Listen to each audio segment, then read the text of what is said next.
পেহেলগাঁও হত্যাকাণ্ডের জবাবে ভারতীয় সেনার অপারেশন সিঁদুরকে ইতিমধ্যেই ধন্য ধন্য করেছে দেশবাসী। বিদেশের মাটি থেকেও প্রশংসার বন্যা বয়ে গিয়েছে। এবার অপারেশন সিঁদুর অভিযান ও সন্ত্রাসবাদের বিরুদ্ধে ভারতের বার্তা নিয়ে বিভিন্ন দেশে ঘুরবে কেন্দ্রীয় সরকারের তৈরি 7টি সর্বদলীয় প্রতিনিধি দল। 7টি দলে মোট 59 জন সদস্য।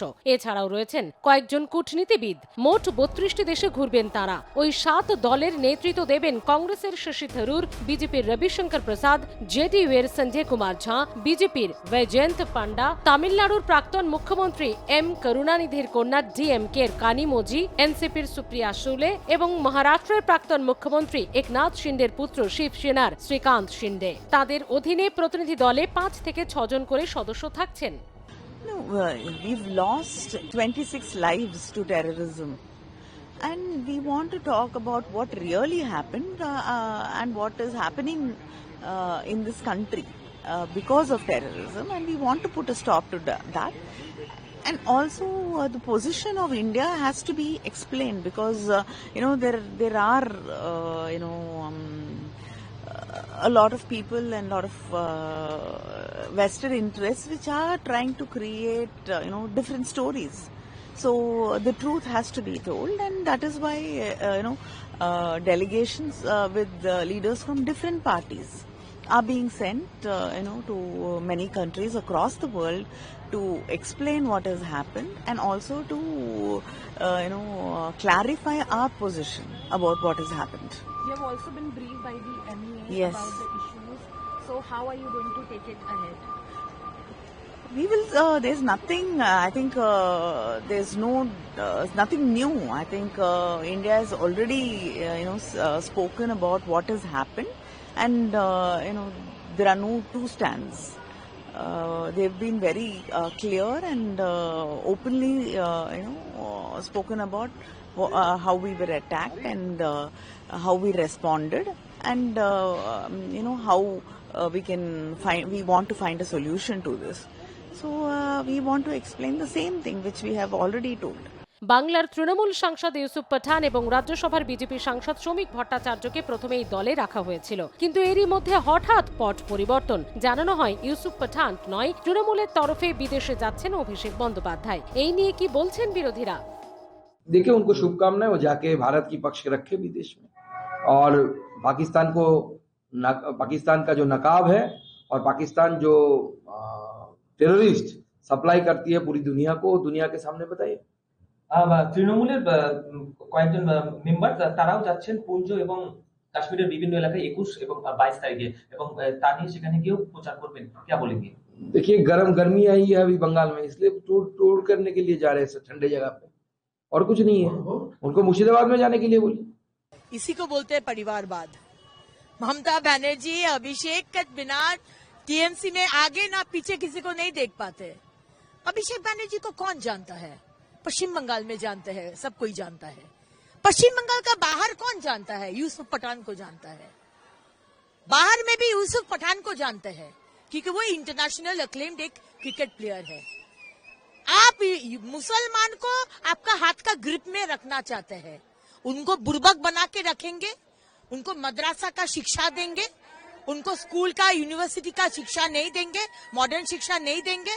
आप ये करना चाहते हैं, इसीलिए आज अभिषेक बनर्जी का नाम दिया गया और अपमान करके पेपर वेपर सब जमा दे दिया था।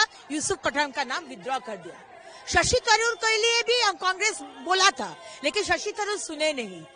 यूसुफ पठान को भी चाहिए था कि बोलना कि ये देश का विषय है, हमको जाने दीजिए।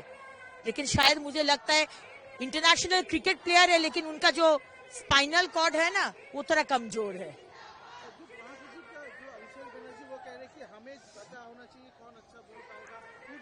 अरे हमें आप मैं तृणमूल थोड़ा सा उससे बाहर निकालिए।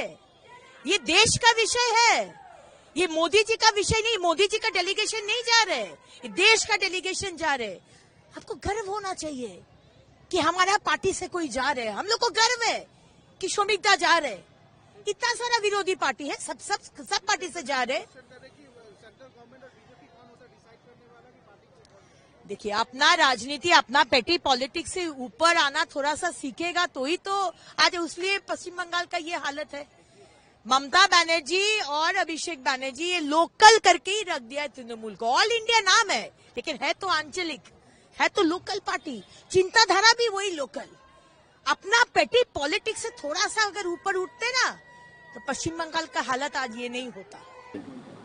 अच्छा है, कम से कम टीएमसी इसको बॉयकॉट करने जा रहा था, लेकिन इस देश की जनता की जो प्रेशर है, पाकिस्तान का खिलाफ जैसा जनमत बना है देश भर में, टीएमसी देखा अगर पाकिस्तान के खिलाफ नहीं बोलेंगे तो हमें राजनीति करना मुश्किल है। केवल मुस्लिम वोट की तरफ देखते हुए इस प्रकार स्टेप लेते हैं वो लोग, लेकिन आज मजबूर जाना पड़ा। अच्छा है, देश जब एक साथ लड़ना की तैयार है उस समय रहना चाहिए। मैं ये भी पूछना चाहूंगा कि आप कश्मीर में कोई प्रतिनिधिमंडल भेज रहे हैं कि कहाँ सेल गिरा है, पाकिस्तान का नुकसान हुआ है, लेकिन मुर्शिदाबाद में जो दंगा हुआ है, जो हिंदू का नुकसान हुआ है, घर तोड़ा गया, मंदिर तोड़ा गया है, 2-3 हत्याएं हुई हैं, वहाँ टीएमसी का प्रतिनिधिमंडल क्यों नहीं जाता?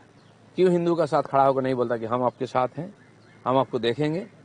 तो यहाँ जो पीड़ित है उसको देखने नहीं जाते हैं। ममता बनर्जी 15 दिन के बाद जाते हैं, जब एविडेंस मिटा दिया जाता है, मीडिया के सामने ना आए, मीडिया को घुसने नहीं दिया जाता है, इस प्रकार परिस्थिति बनाया जाता है। जो पीड़ित जो कैंप में है उनके साथ मिलने नहीं देते, मीडिया को छुपाना चाहते हैं और यहाँ से कश्मीर भेज रहे हैं। बंगाल में कश्मीर से भी बुरा हाल है, इसको ध्यान में रखें। অপারেশন সিঁদুর নিয়ে বিশ্বের বিভিন্ন দেশে পাকিস্তানের মুখোশ খুলে দিতে সর্বদলীয় প্রতিনিধি দল বেছে নেয় কেন্দ্রীয় সরকার। তাতে বহরমপুরের সাংসদ ইউসুফ পাঠানের পরিবর্তে ডায়মন্ড হারবারের সাংসদ তৃণমূল সাংসদ অভিষেক বন্দ্যোপাধ্যায়ের নাম প্রস্তাব করলেন তৃণমূল নেত্রী মমতা বন্দ্যোপাধ্যায়। সূত্রের খবর, মুখ্যমন্ত্রী মমতা বন্দ্যোপাধ্যায়কে ফোন করেছিলেন কেন্দ্রীয় মন্ত্রী কিরেন রিজিজু। এরপরই অভিষেকের নাম চূড়ান্ত করা হয়। দল প্রতিনিধি দলের সদস্য হিসেবে কাকে পাঠাবে এটা দলের বিষয়, এই নিয়ে কেন্দ্র সিদ্ধান্ত নিতে পারে না, জানান তৃণমূল मुखपात्र कुणाल घोष। किरण रिजिजू ने फोन किया था ममता बनर्जी को। देखिए, ये जो ऑपरेशन सिंदूर ने, इसके लिए जो ये रिलेटेड जो ऑल पार्टी डेलीगेशंस है, वहां पे हमारा तरफ से, ऑल इंडिया तृणमूल कांग्रेस के तरफ से हमारा लीडर, हमारा सुप्रीमो ममता बनर्जी ने अभिषेक बनर्जी, हमारा जो ऑल इंडिया जनरल सेक्रेटरी है ऑनरेबल एमपी अभिषेक बनर्जी को नॉमिनेट किया है।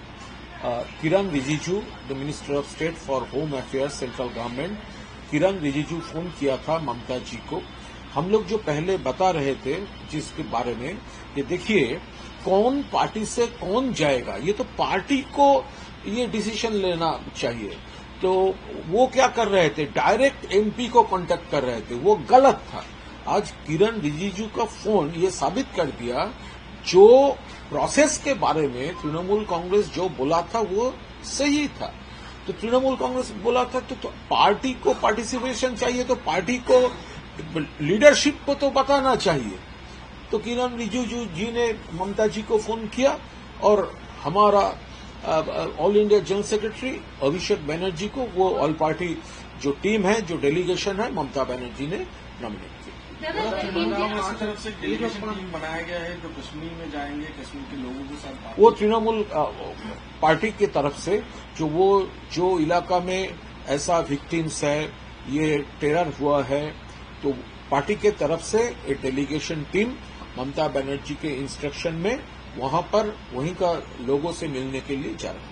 অন্যদিকে কংগ্রেসের তরফে শশী থারুরকে বেছে নেওয়া নিয়েও ব্যাপক বিতর্ক তৈরি হয়েছে। কংগ্রেস স্পষ্ট করে দিয়েছে তারা কাদের বিদেশে পাঠাতে চায়। কংগ্রেসের সাধারণ সম্পাদক জয়রাম রমেশ জানিয়েছেন সংসদ বিষয়ক মন্ত্রী কিরণ রিজিজু কংগ্রেসের সভাপতি এবং লোকসভায় বিরোধী দলনেতা রাহুল গান্ধীর সঙ্গে কথা বলেছেন। বিদেশে প্রতিনিধি দল পাঠানোর জন্য কংগ্রেসের 4 জন সাংসদ সদস্যের নাম জমা দিতে বলা হয়েছে। এর জন্য কংগ্রেসের তরফে 4 জনের নাম জমা করা হয়েছিল। তারা হলেন আনন্দ শর্মা, গৌরব গগৈ, সৈয়দ নসির হুসেন এবং রাজা ব্রার। সেই তালিকায় তিরুবনন্তপুরমের সাংসদ শশী থারুরের নাম না থাকলেও তাকেই বেছে নেওয়া হয়, তা নিয়ে নিন্দায় সরব হয়েছে কংগ্রেস। অপারেশন সিঁদুরের পর থেকেই মোদী সরকারের প্রশংসায় পঞ্চমুখ হয়েছেন শশী থারুর। সেই জন্যই কি তাকে পুরস্কৃত করা হচ্ছে বিজেপির তরফে? প্রশ্ন উঠছেই। तो ये तो पीआर एक्सरसाइज है, ध्यान हटाने के लिए, ध्यान भटकाने के लिए। इसमें तो मास्टर है हमारे प्रधानमंत्री, डिस्ट्रैक्ट करने में, वेपन ऑफ मास डिस्ट्रैक्शन है ये। जो असली मुद्दे हैं, जो गंभीर मुद्दे हैं, जो संवेदनशील मुद्दे हैं, जिन मुद्दों का पर चर्चा होना जरूरी है पार्लियामेंट के अंदर सर्वदलीय बैठक में, उस पर चर्चा नहीं कराएंगे, डेलीगेशन को भेजेंगे।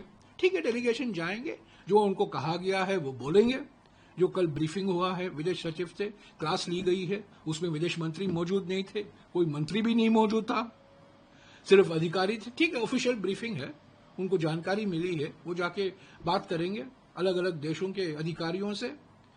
वो अपनी जगह है, पर असली बात आप पार्लियामेंट क्यों नहीं बुला रहे हो, संसद क्यों नहीं बुला रहे हो, लोकसभा क्यों नहीं बुला रहे हो, राज्यसभा क्यों नहीं बुला रहे हो, सर्वदलीय बैठक से क्यों भाग रहे हो?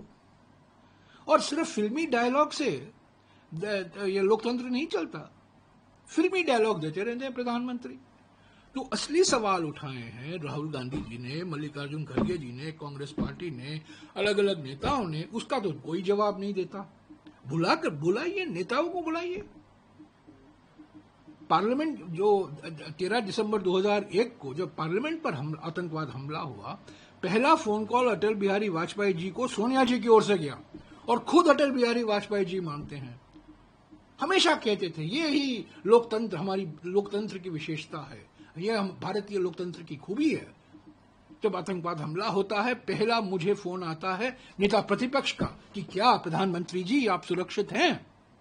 एक बार प्रधानमंत्री ने प्रयास नहीं की नेता प्रतिपक्ष लोकसभा, नेता प्रतिपक्ष राज्यसभा से बात करने की। सीधे संपर्क में रहिए ना। किरण रिजिजू को भेजते हैं, नाम मांगते हैं, जब हम नाम देते हैं वो नाम शामिल नहीं करते हैं, चुन चुन कर ये डेलीगेशन भरते हैं। ये तो राजनीतिकरण है ना।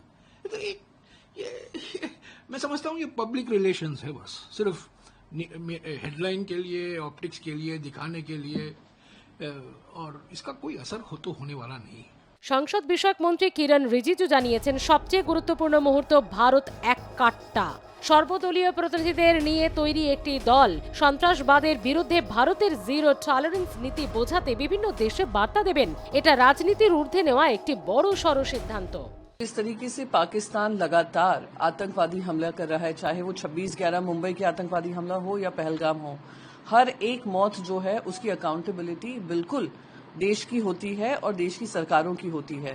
पर इस समय पर जब एक अहम मुद्दा लेकर हम विदेश जा रहे हैं, तो उम्मीद करते हैं कि ऑल पार्टी मीटिंग, जो हमारी पार्टी ने भी कहा है, कल हमारे प्रेस रिलीज में भी यही था कि ऑल पार्टी ब्रीफिंग करेंगे, बताएंगे कि क्या क्या कारण था सीज फायर को लेकर, क्यों ऐसा है। डोनाल्ड ट्रंप ने पहले जवाब ट्वीट किया, फिर हमने फॉलो अप किया। तो ये सारी चीजें बातचीत का हिस्सा तो होंगी, पर इस समय पर जब पूरा देश एकजुट है तो सवालिया निशान खड़े करना, मैं मानती हूँ, goes against the spirit of जो एक बना हुआ है देश में। युद्ध विराम जो सीज फायर हुआ, अब हमने ऑपरेशन को रोक दिया, उसके बावजूद अब पाकिस्तान किसी न किसी ढंग से एक भ्रम फैलाने का प्रयास कर रहा है कि इंडिया दोषी है, ये है। तो हमारे जाने से एक हम जो सच्चाई है, जो ट्रुथ है, उसको दुनिया के सामने लाएंगे। और हम चाहते हैं कि दुनिया के नजर में हम एक शांति प्रिय और एक विकासशील, एक अच्छे माने जाते हैं। माननीय नरेंद्र मोदी जी के नेतृत्व में आज भारत जो है सो हर मामले में तीसरे चौथे स्थान पर है। तो हमारी जो गरिमा, हमारा जो सम्मान, हमारी जो प्रतिष्ठा है वो बरकरार रहे। हमारा उद्देश्य है कि दुनिया को हम जो सच्चाई है उसको सामने ला दें। पहलगांव হামলা, অপারেশন সিঁদুরের পর ধীরে ধীরে স্বাভাবিক ছন্দে ফিরছে কাশ্মীর। পাকিস্তানের ড্রোন হামলা এবং পাক সেনার গোলাগুলিতে ক্ষতিগ্রস্তদের বাড়ি ঘর পরিদর্শন করে তাদের সঙ্গে কথা বললেন জম্মু কাশ্মীরের রাজ্যপাল মনোজ সিনহা। সীমান্তবর্তী একটি সেনা ছাউনিতে গিয়ে জওয়ানদের মনোবলও বাড়িয়েছেন তিনি। भारत माता के वीर सपूत भारतीय सेना के बहादुर जवानों, ये मेरे लिए परम सौभाग्य का विषय है कि ऑपरेशन सिंदूर की विजय गाथा जिन लोगों ने लिखी, जिन 9 आतंकवादी ठिकानों को भारतीय सेना ने ध्वस्त किया, उसमें के 7 आतंकवादी कैंप इसी नॉर्दर्न कमांड ने ध्वस्त की थी। ऐसे बहादुर अफसरों और जवानों के बीच मुझे उपस्थित होने का अवसर मिला है। आपने जिस शौर्य और पराक्रम का परिचय दिया है, पूरा देश गौरवान्वित महसूस कर रहा है। और आपके विजय की चर्चा, आपके पराक्रम की चर्चा केवल हिंदुस्तान में नहीं, आज पूरी दुनिया में हो रही है। शुरू से ही देश ने या देश की सरकार ने, देश की सेना ने स्पष्ट कर दिया था कि 22 अप्रैल को वैतरण घाटी में पहलगाम के पास पाकिस्तान के इशारे पर जो आतंकवादी हमला हुआ, जिसमें 26 निर्दोष मासूम लोग मारे गए भारत के सम्माननीय प्रधानमंत्री जी ने, उसके बाद ही यह स्पष्ट किया था कि आतंकवादियों को और उनके पनाह देने वालों को ऐसी सजा दी जाएगी कि वो सपने में भी नहीं सोचे होंगे। Bureau report, R+ news.